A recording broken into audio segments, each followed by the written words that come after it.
Hello students, welcome to the Sapna's Homeschooling YouTube channel, and today we are going to solve exercise of properties of natural resources.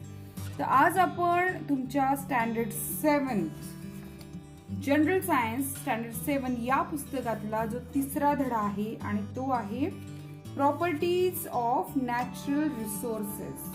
तर properties of natural resources या धड्यातला आपण काय करणार आहे, exercise solve करणार आहोत. आणि ही exercise आपण सॉल्व करतोय तर आपण वन बाय वन सगळे क्वेश्चन बघूयात. पण या एक्सरसाइज सॉल्व करण्यापूर्वी जर तुम्ही सपनाज होमस्कूलिंग चॅनलला नवीन असाल तर लगेच हा चॅनल सबस्क्राईब करा, बेल आयकॉन दाबा, म्हणजे तुम्हाला तुमच्या ईव्हीएसचे म्हणजे सायन्सच्या सगळे क्वेश्चन आन्सर तुम्हाला तुमच्या मोबाईलवर दिसतील. आणि तसंच आपण इंग्लिश, हिंदी, मराठी, मॅथमॅटिक्स सगळ्या विषयांची प्लेलिस्ट तयार केली आहे, तीही तुम्हाला तुमच्या मोबाईलवर बघता येईल.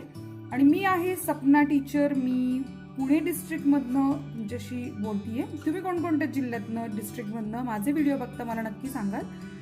आणि आता आपण पहिला क्वेश्चन बघतोय, fill in the blanks with the appropriate term.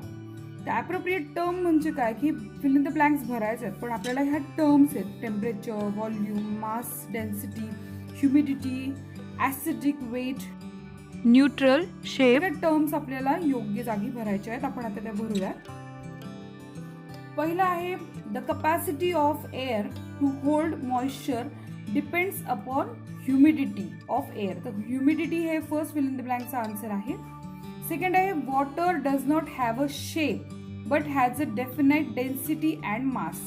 त्यामुळे तुम्हाला इथे शेप, डेन्सिटी आणि मास हे आन्सर आहे. थर्ड आहे, while freezing the density of water is lowered. तर थर्ड आहे डेन्सिटी. आणि फोर्थ आहे, neutral soil has pH 7. So fourth answer आहे न्यूट्रल. आता आपण सेकंड क्वेश्चन बघूयात. इथे second question, Y is it sed that. हे असं का म्हटलेलं आहे. First question is, air is a homogeneous mixture of various gases. तर हवेमध्ये सगळ्या प्रकारचे गॅसेस आहे, तर हे असं का म्हटलेलं आहे आपण आता बघूयात.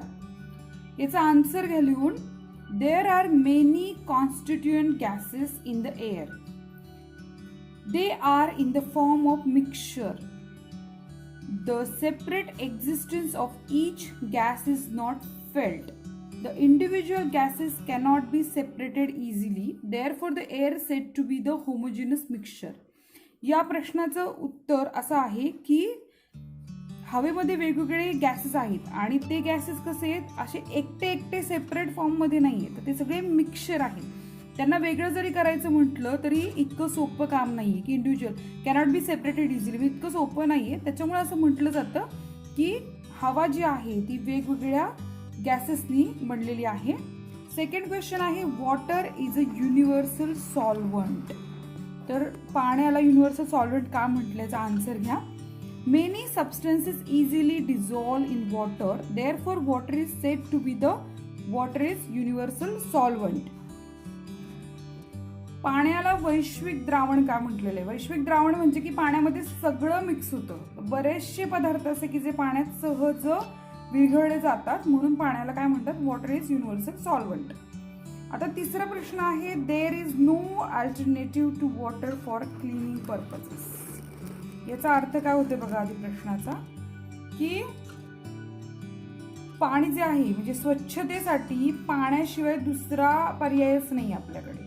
म्हणजे आपल्याला जर क्लिनिंग करायचंय, घर साफ करायचंय, गाडी साफ करायची, कपडे साफ करायचे, आंघोळ करायची, तर पाण्याशिवाय दुसरं काहीच आपल्याला दिसत नाही, पर्यायच नाहीये. सो हे का असं म्हटलं ते आपण उत्तर लिहू. खूप सोपं आहे तुमच्यासाठी उत्तर लिहिणं. Many substances can dissolve in water. Therefore for bathing, cleaning, utensils and washing clothes, water becomes very useful solvent. It is cheap, स्वस्त उपलब्ध आहे, easily available remedy for cleaning purposes. Therefore, it is said that there is no alternative to water for cleaning purposes. पाण्याशिवाय दुसरा पर्यायच नाही आपल्याकडे, त्यामुळे असं म्हटलं होतं की पाणी हा एकमेवच पर्याय आहे की जो आपण वापरू शकतो स्वच्छतेसाठी. क्वेश्चन थर्ड बघा, व्हॉट विल हॅपन इफ. म्हणजे काय होईल जर असं विचारलेलं आहे. तर इथे काय होईल ते सांगायचं आपण. The amount of water vapour in the air increases. म्हणजे हवेतील बाष्पाचं प्रमाण वाढलं तर, जी वाफ जी होती ना त्याला वॉटर वेपर म्हणतात. जर हवेतील बाष्पाचं प्रमाण वाढलं तर काय होईल? When the amount of water vapor increases in the air, the humidity rises in the air becomes humid. म्हणजे काय होईल माहिती का, की वातावरण इतकं दमट होईल ना. तुम्ही जर कधी समुद्रकिनारी गेला असेल तर तिथलं वातावरण चिकट चिकट वाटतं असं, कारण तिथे खूप दमट वातावरण असतं. कारण पाण्याची तिथल्या समुद्र किनाऱ्याचे वातावरण कसं असतं, खूप दमट असतं. आणि वातावरणात वाफेचं प्रमाण जास्त असेल तर कसं होईल, वातावरण सगळं ओलसरपणा वाढेल हवेमधला. सेकंड क्वेश्चन आहे, only one crop is grown repeatedly in the soil. म्हणजे जर आपण जमिनीत एकच पीक घेत राहिलो सारखं सारखं तर काय होईल? If same crop is grown again and again, it's texture disturb and the fertility is lowered. आपण सारखं एकच पीक घेत राहिलो तर काय होईल? तर जमिनीचा पोत खराब होईल आणि फर्टिलिटी म्हणजे जमिनीची सुपीकता कमी होईल. The soil does not support the cultivation and the crops will not give proper yield. म्हणजे यील्ड म्हणजे काय, मोठ्या प्रमाणात पीक उत्पादन असतं ते मिळणार नाही आपल्याला आणि जमिनीचा पोतही खराब होईल. आता नेक्स्ट क्वेश्चन आहे, with whom should I pair up. म्हणजे मी कोणासोबत जोडी जुळू असं म्हटलेलं आहे. त्या ग्रुपमध्ये मी डायरेक्ट आन्सर दिलेले आहेत. त्यामुळे तुमच्याकडे पुस्तकामध्ये क्वेश्चन आहे, तुम्ही ते आन्सर लिहून घ्या. Group A air, water, soil आणि ग्रुप बी एअर साठी काय, स्कॅटरिंग ऑफ लाईट म्हणजे प्रकाशाचे विकरीकरण, प्रकाश विस्फारणे असं विकरीकरण. वॉटर मीन्स एक्सक्रिशन म्हणजे उत्सर्जन क्रिया. आणि सॉइलसाठी काय आहे, प्लास्टिसिटी. तर अशा प्रकारे आपण ग्रुप ए आणि ग्रुप बी केलेले आहेत. आता जो फिफ्थ क्वेश्चन आहे तुमचा तर तो आहे ट्रू अँड फॉल्स. म्हणजे आपल्याला काय करायचं, चूक की बरोबर सांगायचं आहे. तर इथे मी फक्त उत्तरं दिली आहेत, पण मी आता तुम्हाला सेंटेन्स पहिलं सांगते मग उत्तर सांगते. आता हे स्टेटमेंट बघूयात, मग आपण ठेवूयात. नुसती उत्तर लक्षात ठेवून उपयोग नाही ना, तुम्हाला स्टेटमेंट कळलं म्हणजे उत्तर लिहायला सोपं पडेल. ए आहे, sandy soil has low capacity for holding water. म्हणजे रेताड मातीमध्ये पाणी धरण्याची क्षमता कमी असते. आता हे तुम्ही तर आरामात सांगू शकता की बरोबर आहे, रेताड माती पाणी टाकलं की लगेच जाणार नाही. तर true. The substance in which a solute dissolves is called solvent. म्हणजे ज्या पदार्थामध्ये द्राव्य विरघळते त्याला द्रावक म्हणतात. तर आपल्याला माहितीच आहे की जे द्रावण ज्याच्यामध्ये पाणी म्हणजे कुठलाही पदार्थ विरघळला जातो त्याला आपण काय म्हणतो, सॉल्व्हंट असं म्हणतो. वॉटर इज सॉल्व्हंट तसं. तर हे बरोबर आहे, ट्रू आन्सर आहे. The pressure exerted by air is called atmospheric pressure. कारण हवेमुळे पडणाऱ्या दाबाला वातावरणीय दाब म्हणतात आणि हे उत्तर बरोबर आहे. सो सगळं तिन्ही पण काय ट्रू आहे. नेक्स्ट क्वेश्चन आहे, explain the picture in your own words. आता तुम्हाला तुमच्या शब्दामध्ये हे चित्र एक्सप्लेन करायचं आहे. हे चित्राचं उत्तर देण्या अगोदर मला तुम्हाला इथली चित्र दाखवायला आवडेल की समजून घ्या. आता ही जमीन आहे आणि याच्यात पाणी आहे, इथे पाणी वॉटर आहे आणि इथे आईस आहे. तर साधारण चित्र बघून तुमच्या लक्षात येत असेल की आईस झाल्यानंतर हे प्रसरण पावलंय दोन्ही टोकांना आणि पाणी असताना इथली रुंदी कमी आहे. तर आता हे जे सगळं चित्र आहे ते आपण आता ए इमेज आणि बी इमेज करून एक्सप्लेन करणार आहोत. तर व्यवस्थित लिहूनही घ्या आणि समजूनही घ्या. In figure A, water is seen in the service over a land surface. This water is in a liquid form. म्हणजे पहिल्या इमेजमध्ये पाणी लिक्विड फॉर्ममध्ये आहे. In figure B, the same water is converting into the ice. म्हणजे आपल्याला पाणी बर्फा स्वरूपात दिसतंय.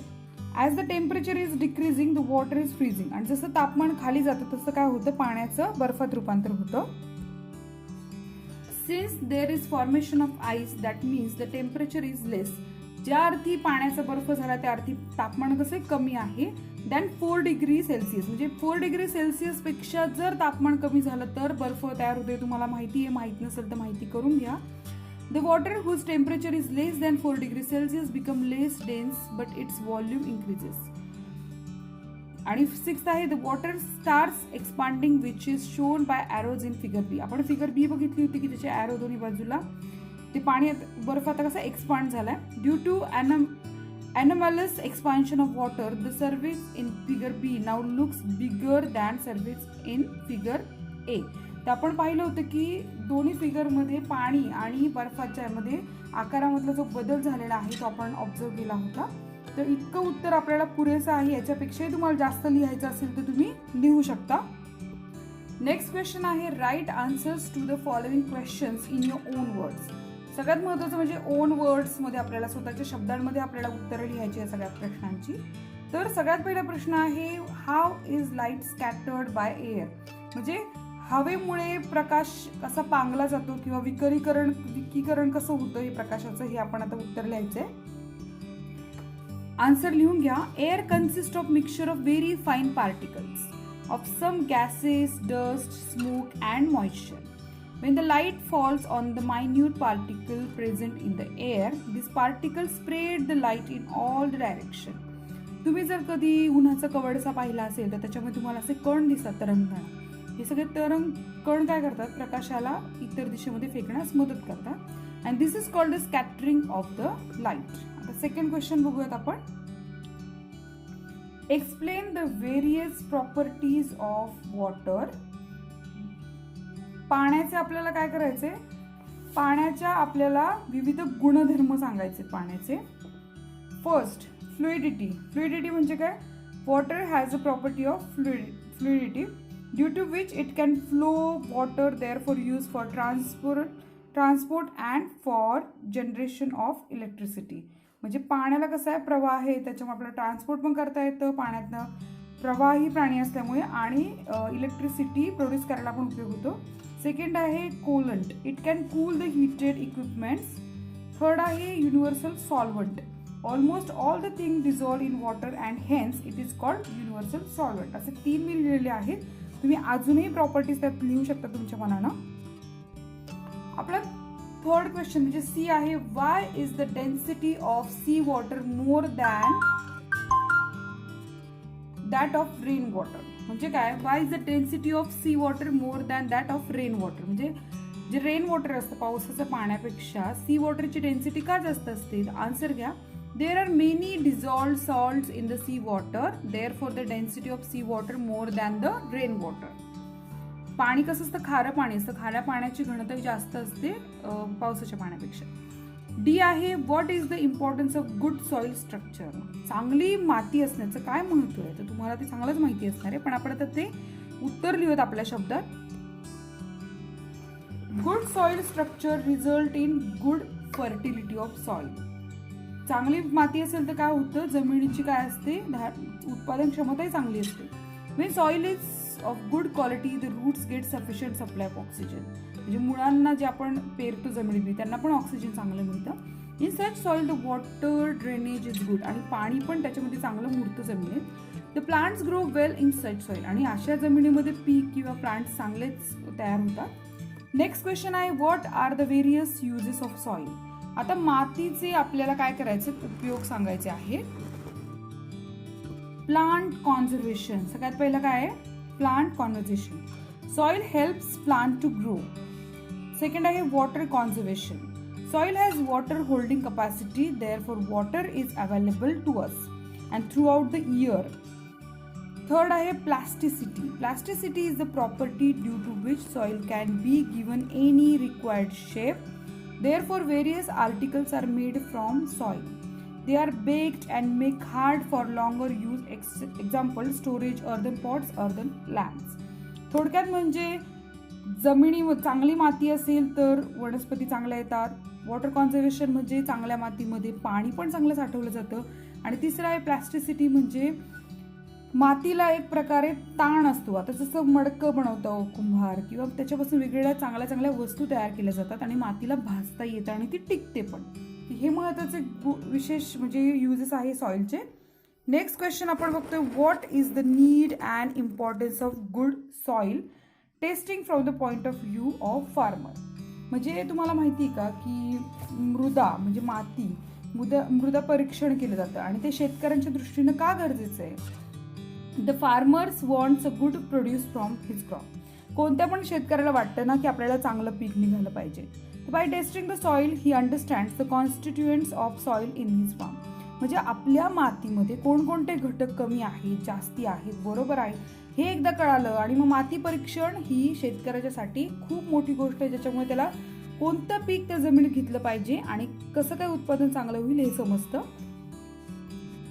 थर्ड आहे colour, texture and the proportion of organic matter in the soil is tested by various testing procedures. If there is any deficiency in the soil,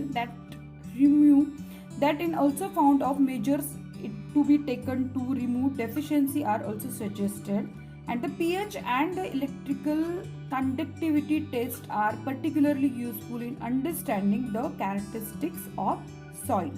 तर अशा प्रकारे मातीचं परीक्षण केलं जातं आणि ज्याच्यामुळे आपल्याला माती परीक्षणाचा शेतकऱ्यांना फार उपयोग होतो. नेक्स्ट क्वेश्चन आहे, what is the importance of air in transmission of sound. म्हणजे आवाजालाच काय म्हणतो आपण, ध्वनी. तर ध्वनीच्या प्रसारणामध्ये हवेचे महत्व काय आहे, म्हणजे हवेचा उपयोग कसा होतो आवाज ट्रान्सफर व्हायला, तर आपण ते महत्व बघतो. याचं उत्तर, air is the medium for the transmission of the sound. दूर कुठेतरी रेल्वे चालली असेल तर आपल्याला लगेच कळतं ती रेल्वे चालली, कारण आपल्याला हवेच्या बरोबर तो आवाज येतो आणि आपण तो ऐकतो. We are able to perceive the sound due to the air around us. हवा नसेल तर तो आवाज आपल्यापर्यंत कधी पोहोचणारच नाही. The sound waves travel through the medium of air and reaches. म्हणजे ज्या हवेच्या लहरी असतात, म्हणजे आवाजाच्या लहरी असतात, त्या हवेच्या माध्यमातूनच आपल्यापर्यंत येतात. In absence of sound, we cannot hear the sound. Hence, air is the most important for the transmission of the sound. म्हणजे हवा इतकी महत्त्वाची, हवा नसेल तर आपण काही ऐकू शकणार नाही. नेक्स्ट क्वेश्चन बघा, why should a glass bottle completely filled with water never be kept in a freezer. म्हणजे तुम्ही फ्रीजरमध्ये बाटली ठेवताय आणि ग्लास बॉटल असेल, ती काचेची बाटली असेल, तर ती कधीच पूर्ण भरून ठेवायची नाही. का? उत्तर बघा, due to anomalous expansion of water it expand while getting frozen. तुम्ही मगाशी पण बघितलं की जमिनीमध्ये जर पाणी असेल असं तर ते कशा प्रकारे एक्सपांड करतं. फ्रीज झाल्यानंतर पाण्याचं काय होतं, घनता वाढते, पाणी बर्फचा आकार वाढतो आणि त्याच्यामुळे काय होतं की जर बाटली पूर्ण भरली तर ते पाणीचा बर्फ झालं ते एक्सपांड होतं, वाढतं. Due to expansion the bottle may burst. आणि फ्रीजरमध्येच ती फुटू शकते, म्हणून काचेची बाटली फ्रीजरमध्ये पूर्ण भरून ठेवू नका. ही लक्षात ठेवा, तुमच्यासाठी आहे ते खास. तर आपले सगळे क्वेश्चन झालेत सोडून. आता प्रोजेक्ट बघायचे. Visit a soil testing laboratory, learn the process of soil testing and share it with others. हे खरं बघितलं पाहिजे. ज्यांच्याकडे शेती आहे किंवा ज्यांच्या नातेवाईकांकडे शेती आहे त्यांना या गोष्टीचा फार मदत होणार आहे. तर अशा प्रकारे आपण हा आपला जो एक्सरसाइज आहे तो पूर्णपणे काय केलाय, सॉल्व्ह केलेला आहे. जर तुम्हाला हा व्हिडिओ आवडला तर नक्की लाईक करा, शेअर करा आणि तुम्हाला कोणकोणते व्हिडिओ हवेत आणखी वेगळ्या प्रकारचे, वेगळ्या विषयांचे, तेही मला सांगा. मी नक्की त्या विषयांवर व्हिडिओ करेन. तर भेटूयात आपण पुढच्या व्हिडिओमध्ये. तोपर्यंत बाय बाय.